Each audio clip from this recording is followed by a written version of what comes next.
அனைவருக்கும் வணக்கம். நம்ம ராஜேஸ்வா விலாகில் இன்றைக்கி என்ன பார்க்க போகிறோன்னா, வீடியோ போடவே நேரம் இல்லை, வீடியோ எடுக்கவும் இல்லை, சமையலே கொடுக்கல. சாப்பாடு லீவுகளாக இருந்தனால கொடுக்க முடியல.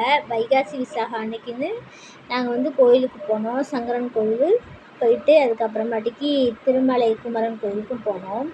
ஒரே மாந்தோட்டங்கள் நல்லா இருந்துச்சு. கோயில் செம்மையாக இருந்துச்சு பார்க்கவே. நல்லா தென்காசி நல்லா குளிர்ந்த இடமா இருக்குது. நல்லாயிருக்கு ஊர். அப்படி வெயிலே தெரியவே இல்லை. இங்கே பாருங்கள், ஒரே மாந்தோப்பு. வெளியே மாங்காய்லாம் அந்த தோப்புக்கு வெளியிலே தொங்குது. ஆனால் பறிச்சா சத்தம் போடுவாங்கள்ல, அதனால் கோயிலில் பாருங்கள் எவ்வளோ பேர், எவ்வளோ கூட்டம். எல்லாம் யாத்திரை தான் நடந்துக்கிட்டே இருக்காங்க. எவ்வளோ பேர் நடந்தே போயிட்டே இருக்காங்க, பாத யாத்திரை போயிட்டே இருக்காங்க. அதுவும் மலை மேலெலாம் சரியான கூட்டம். மலையில் கீழே இவ்வளோ கூட்டம். அன்னதானம், மோர், எல்லாமே சாப்பாடு எல்லாமே கொடுத்துட்டே இருக்காங்க. நல்லாயிருக்கு கோயில். நல்லா குளிர்ந்த இடமா இருக்குது. செருப்பும் போடவே வேண்டாம். நல்லா செருப்பு போட்டுலாம் நடக்கணும்னு இல்லை. நல்லா வெயிலே தெரியல. வெயில் அடிக்கி, ஆனால் வெயிலே தெரியல. சூப்பரான ஊர். பிறந்தா இந்த மாதிரி ஊரில் தான் பிறக்கணும். நல்லா குளிர்ந்தாக்கிலே இருக்குது. ஆனால் கோயிலுக்கு வரணும்னு பிளானே கிடையாது.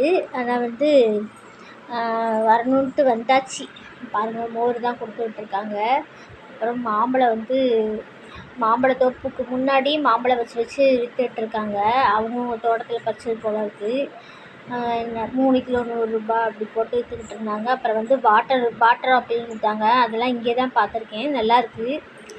முந்திரி பழம் மாதிரியே இருக்குது, ஆனால் நல்லா தண்ணி பழம் வாட்டர் ஆப்பிள் மாதிரியே இருக்குது. சூப்பராக இருக்குது. இங்கே பாருங்கள் கோயிலை. நிறைய பேர் பார்த்துருக்க மாட்டீங்க. திருமலை குமரன் கோவில் பார்த்துக்குங்க. மேலே சரியான கூட்டம் நிற்கி பார்த்தீங்களா? அந்த மலைக்கு மேலே படியிலே அவ்வளோ கூட்டம் நிற்கிது. செம்ம கூட்டம். ஓகேங்க, பாய். அடுத்த வீடியோவில் பார்ப்போம்.